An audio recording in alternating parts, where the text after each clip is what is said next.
A reading from the book of the prophet Hosea. Israel is a luxuriant vine, whose fruit matches its growth. The more abundant his fruit, the more altars he built. The more productive his land, the more sacred pillars he set up. Their heart is false. Now they pay for their guilt. God shall break down their altars and destroy their sacred pillars.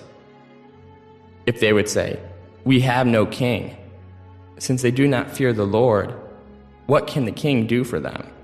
The king of Samaria shall disappear, like foam upon the waters.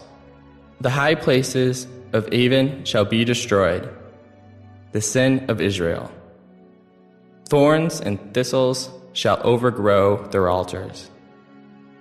Then they shall cry out to the mountains, "Cover us," and to the hills, "Fall upon us." Sow for yourselves justice. Reap the fruit of piety. Break up for yourselves a new field, for it is time to seek the Lord, till he come and rain down justice upon you. The word of the Lord. The responsorial psalm. The response is, "Seek always the face of the Lord. Sing to him, sing his praise. Proclaim all his wondrous deeds. Glory in his holy name.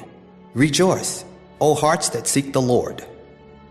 Seek always the face of the Lord. Look to the Lord in his strength. Seek to serve him constantly. Recall the wondrous deeds that he has wrought, his portents, and the judgments he has uttered. Seek always the face of the Lord.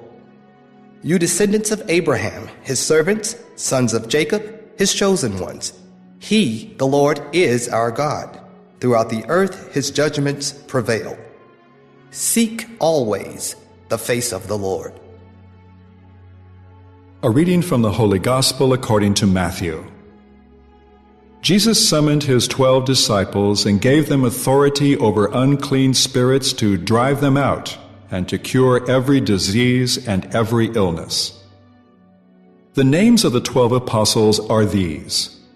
First, Simon called Peter and his brother Andrew, James the son of Zebedee and his brother John, Philip and Bartholomew, Thomas and Matthew the tax collector, James the son of Alphaeus and Thaddeus, Simon the Cananean, and Judas Iscariot, who betrayed Jesus. Jesus sent out these 12 after instructing them thus: "Do not go into pagan territory or enter a Samaritan town. Go rather to the lost sheep of the house of Israel.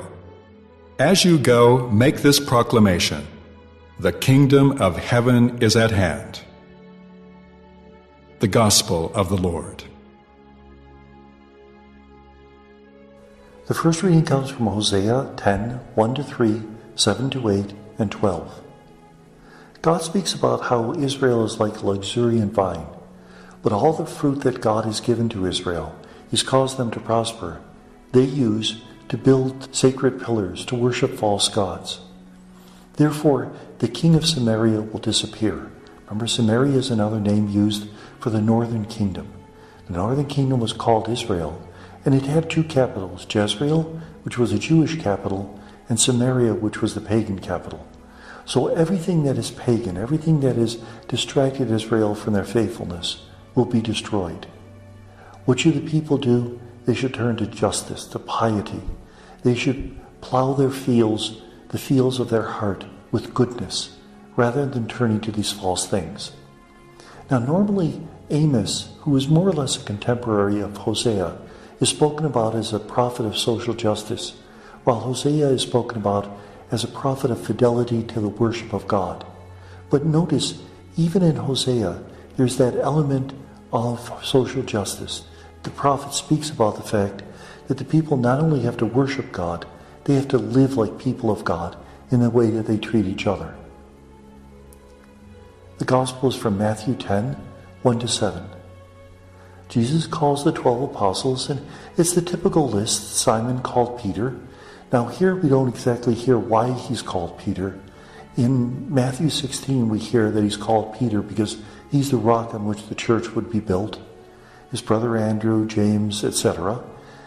We hear about Thaddeus, who in other passages is called Judas, and Simon the Cananean, who in other passages is called Simon the Zealot. A zealot is sort of a revolutionary who tries to fight against the power of Rome and Israel. They're to go out and to preach to the lost sheep of Israel. This is the Gospel of Matthew, a very Jewish gospel. So these apostles are not to preach to the pagans or Samaritans yet. They're supposed to go and preach to the Jews. Now it's interesting, even in Matthew's gospel, we're going to hear how Jesus reaches out to the pagans and how sometimes pagans have a greater faith than the Jewish people. Jesus will commend the Syrophoenician woman. He'll speak about how the widow of Zarephath was given food during the days of Elijah the prophet, etc. And may God bless us.